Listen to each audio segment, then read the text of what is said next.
Prolonged worry robs you of vitality, enthusiasm, and energy and leaves you a physical and mental wreck. Psychosomatic doctors point out that chronic worry is behind numerous diseases such as asthma, allergies, cardiac trouble, high blood pressure, and a host of other illnesses too numerous to mention. The worried mind is confused, divided, and is thinking aimlessly about a lot of things which are not true. Worry really is due to indolence, laziness, apathy, and indifference. Because when a man or a woman wakes up, he doesn't have to think these type of thoughts. He can think of harmony, peace, beauty, right action, love, and understanding. Supplant the negative thought with the constructive thought. Your problem is in your mind. You have a desire, the realization of which would solve your problem. But when you look at conditions and circumstances as they are, a negative thought comes to your mind, and your desire is in conflict with your fear. Your worry is your mind's acceptance of the negative conditions. Realize that your desire is the gift of God. God is the living spirit within you. It's telling you to rise higher in life. It's also saying there is no power to challenge God, the living spirit within you. For there's only one power, not two or three or four, just one. And that power moves as a unity, moves as harmony and peace. There are no divisions and quarrels in it. Therefore, all you have to do is tune in on the infinite and let the harmony and the peace and the love of the infinite flow through you. Affirm to yourself, God, or the supreme wisdom, gave me this desire, and the almighty power is now backing me up, revealing to me the perfect plan for its unfoldment, and I rest in that conviction. When worry thoughts come to your mind, remind yourself that infinite intelligence is bringing your desire, ideal, plan, or purpose to pass in divine order. That's supplanting the negative thought. Continue in this attitude of mind, and the day will break, and the shadows will flee away. Some time ago, I interviewed a businessman whose doctor told him that there was nothing wrong with him physically, but that he was suffering from anxiety neurosis. Anxiety neurosis is a $25 word for just plain chronic worry. And the word worry, when you translate it from its original radix or root, means to strangle, to choke, which is what man is doing to himself. And this man said to me, every time I pray or think about success, prosperity, and greater wealth, I start to worry about money, my business, and the future. It's wearing me down, and I am so tired. His vision of success and prosperity was thwarted by his chronic worry, and the fretting consumed his energy fruitlessly. It's like a leakage of electricity. You have a short circuit, no light comes on. The way he overcame his anxiety neurosis or worry was as follows. He began to have quiet sessions with himself 3 or 4 times a day, when he declared solemnly, "But there is a spirit in man, and the inspiration of the Almighty giveth them understanding." That's from Job. The almighty power is within me, enabling me to be, to do, and to have. This wisdom and power of the Almighty backs me up and enables me to fulfill all my goals. I think about the wisdom and power of the Almighty regularly and systematically.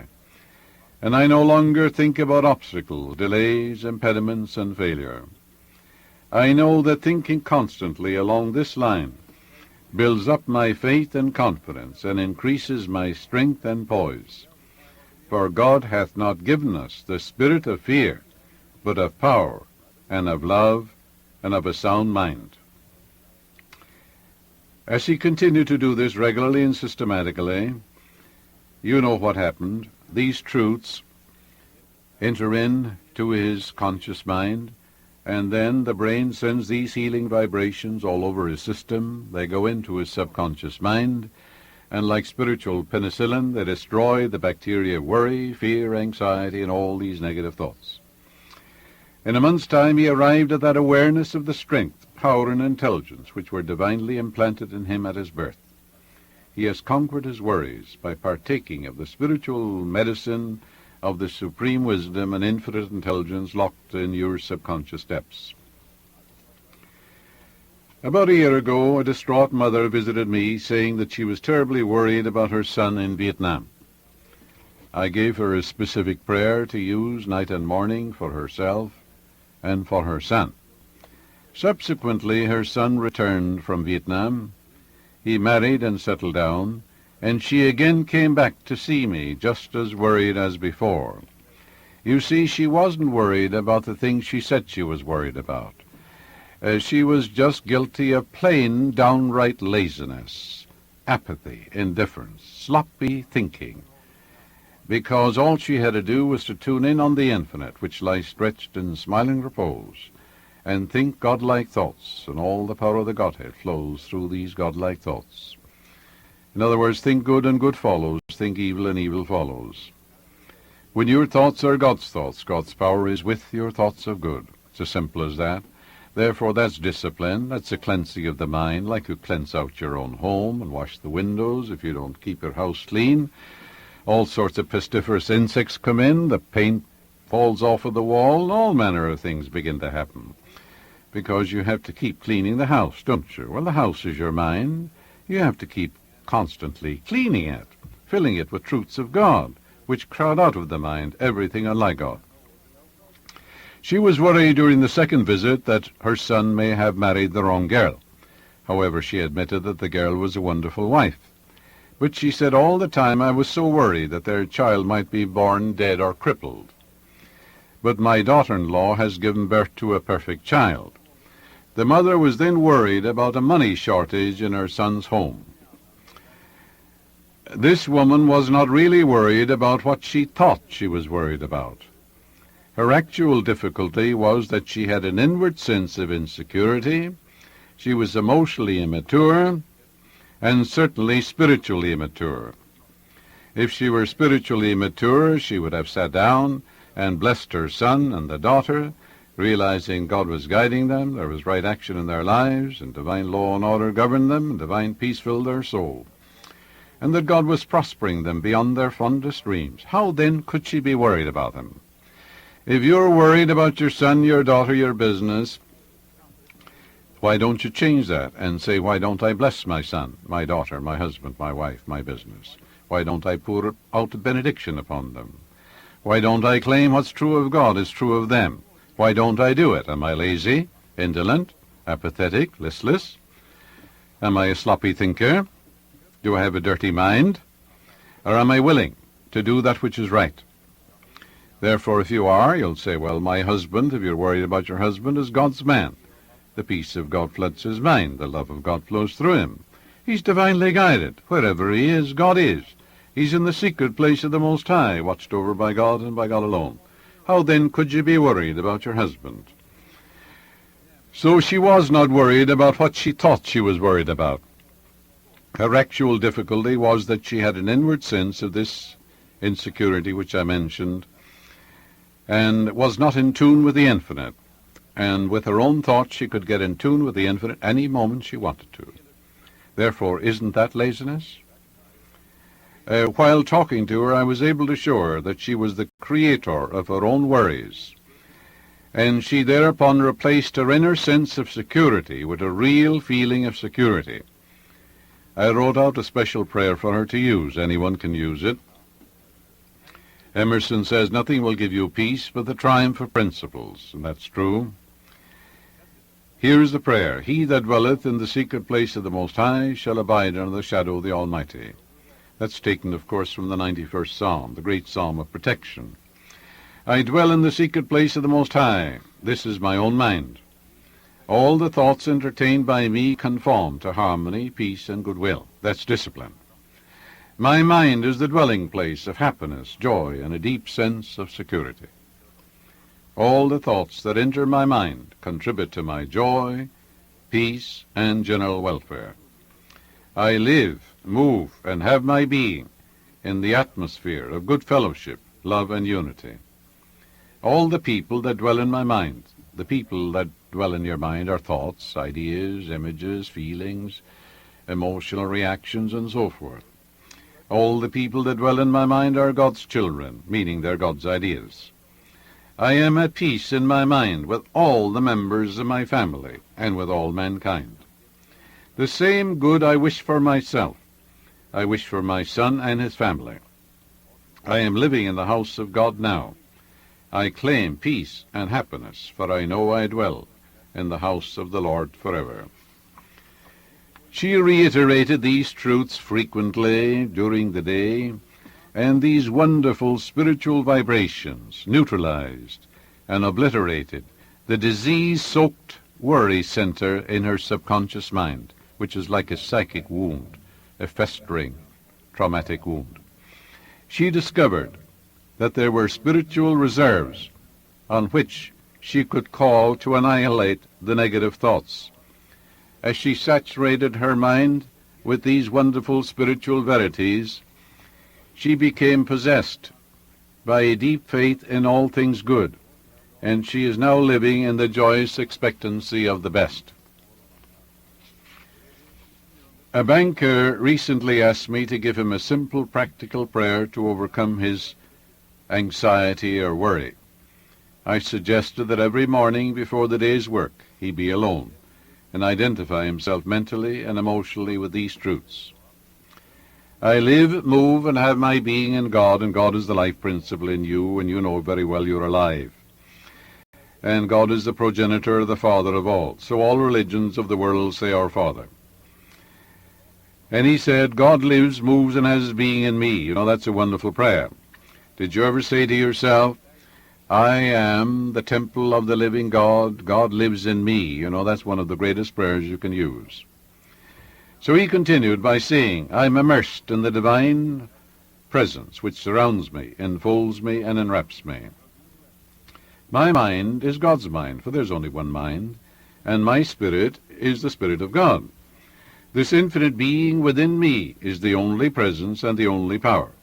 It cannot be defeated, thwarted, or frustrated in any way. There's nothing to oppose it, challenge it, thwart it, neutralize it. It's almighty. It moves as unity. There are no divisions or quarrels in it. It is all-powerful and all-wise. It is present everywhere. As I unite mentally with this infinite power through my thoughts, I know I am greater than any problem. I grapple courageously with all difficulties and problems, knowing that they're divinely outmatched. And whatever strength, power, and creative ideas I need will automatically be given to me by the divine intelligence within me. I know the infinite lies stretched in smiling repose within me, where all is bliss, harmony, and peace. I am now in tune with the infinite, and as wisdom, power, and intelligence become active and potent in my life. This is the law of my being, and I know God's peace fills my soul. I know I can think of two things at the same time. I can bless my son and denounce him in the same breath. I can think of failure and dwell upon success at the same time in my mind. This is the law of your being, and then God's peace fills your soul.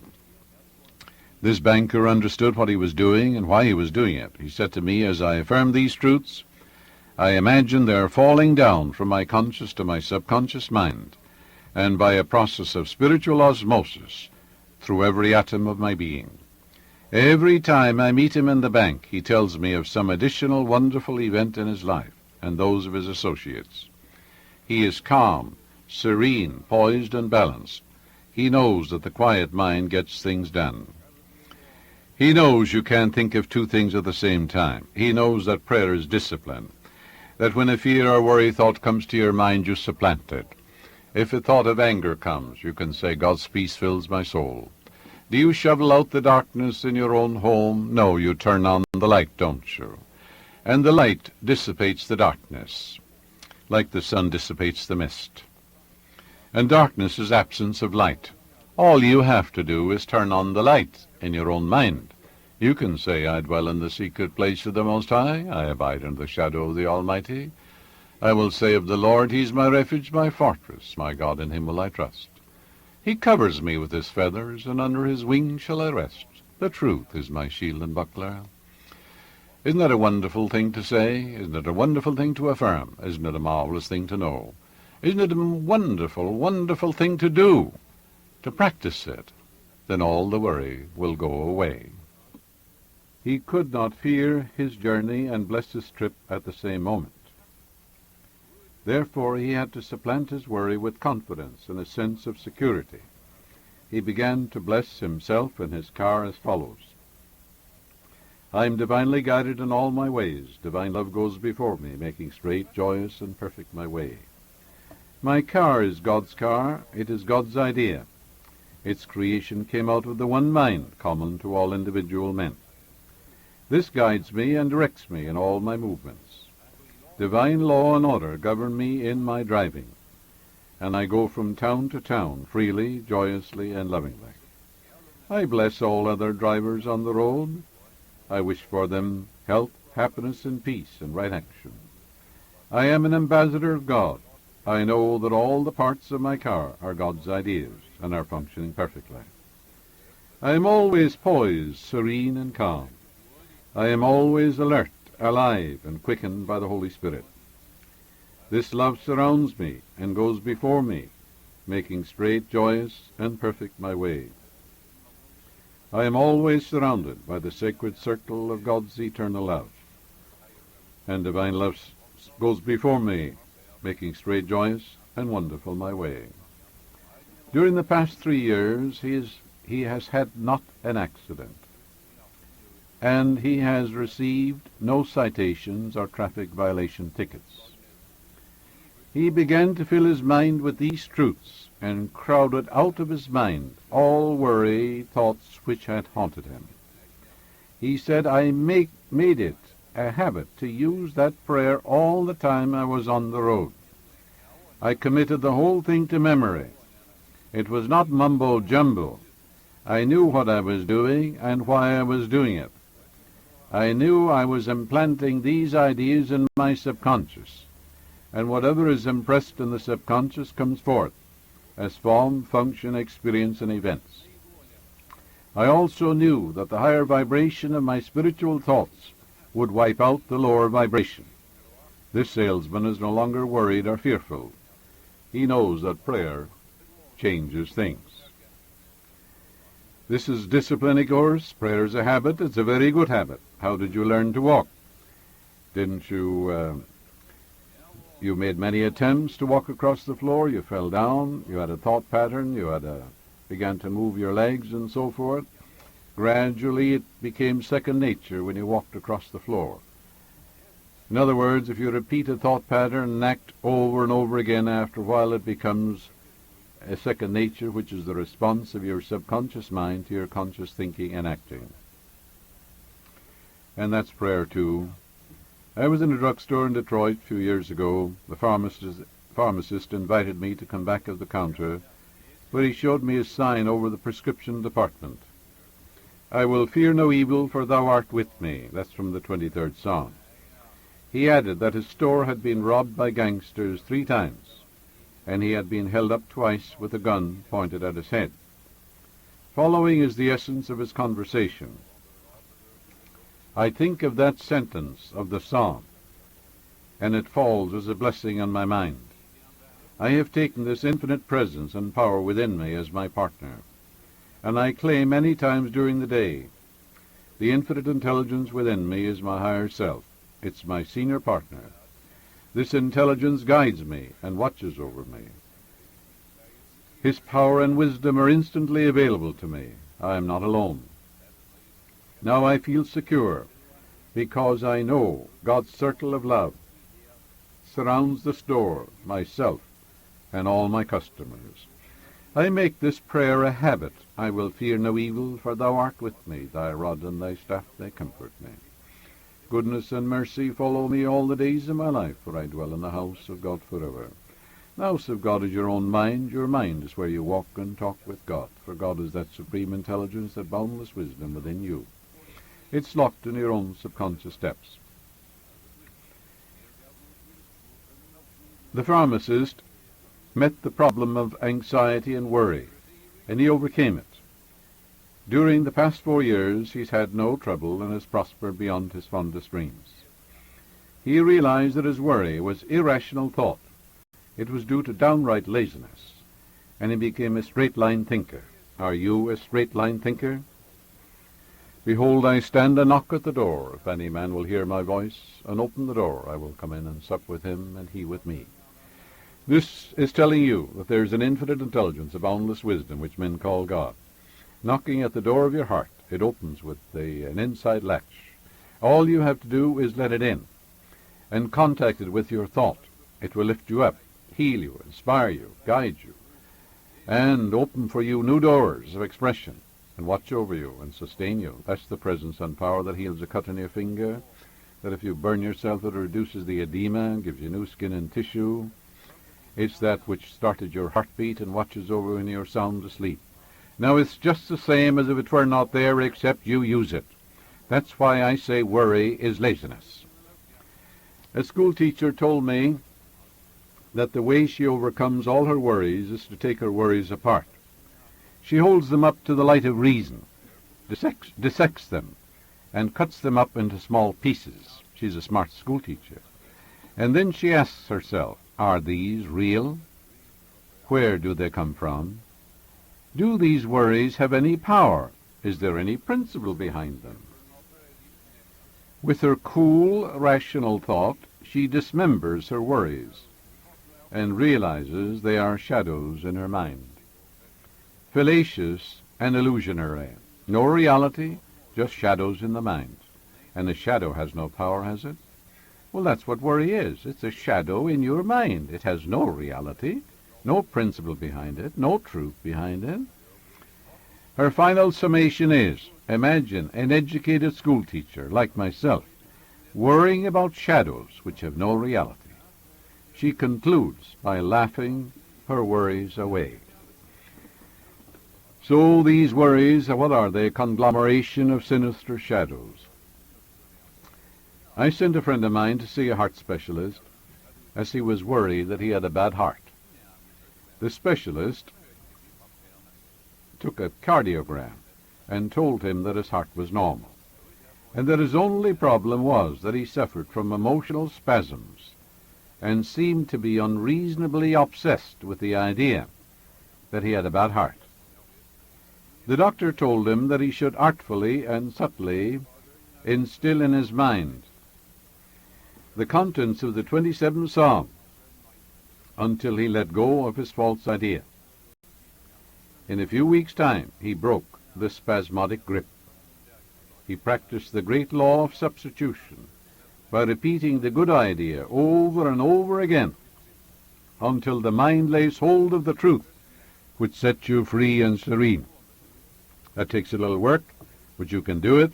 That's why I said it's discipline. It's a willingness to do it. Say, I'm going to overcome this. I'm going to meet it head on. It's a shadow in my mind, and I'm not going to give power to shadows. So these emotional spasms, you see, were due to that he was obsessed with the idea he had a bad heart, and he didn't. So he was completely healed. He was healed of what? A false belief in his own mind. A short while ago, a man with a seemingly well-adjusted and composed personality came to see me, very worried and anxious because his personal doctor had told him his blood pressure was over 200, and that he should take it easy and relax more. He said to me, I can't take it easy. I have too much to do, and the pressure in my organization is terrific. He was really suffering from a long-mounting accumulation of petty frustrations and worries. I expounded on the great truth that every fact of life is under the control and influence of the law of change. The old hymn says, change and decay all around I see. O thou who changeth not, abide with me. Well, God changes not. I, the Lord, change not, the same yesterday, today, and forever. The Spirit within you is always the same. Spirit is without face, form, or figure, timeless, changeless, and ageless. Surely no one listening to this cassette thinks God is an old man up in the skies outside of yourself. God is the very life principle in you. It grows hair on your face if you're a man, and your head too, and grows your nails, and watches over you when you're sound asleep. For he who watches over Israel neither slumbers nor sleeps. That presence and power within you never slumbers or sleeps. If you want to wake up at 2 in the morning, it wakes you up on the dot, doesn't it? If your child is sick and you're dead tired and sound asleep, and you're supposed to give that medicine to your child at 3 o'clock, or the fever the child goes up, that subjective intelligence wakes you up, and you're able to minister to your child. That's the presence and power of God within you. So this presence changes not. It's always the same, today, yesterday, and forever. But all conditions, circumstances and events are subject to alteration. Every created thing will someday pass away. The age-old maxim, this too shall pass away, is always true. But your mind and your spirit, personality of you, will never pass away. You'll have bodies to infinity. You'll never be without a body. You can't even conceive of yourself without a body. So if you're worried about afterlife, you might as well forget it now. You have another body right now. I suggested that he begin to apply this simple truth to himself, that he could not be sick forever, that he was here to meet all problems and to overcome them, not run away from them, that he was mentally and spiritually equipped to handle any problem, regardless of what it is, meet it head on, grapple with it courageously and say the problem is here, but infinite intelligence is here too, knows only the answer. The first step was that he had to abstract his attention from his ailment and business difficulties and trust the creative intelligence within him, which made his body, to heal and to restore him.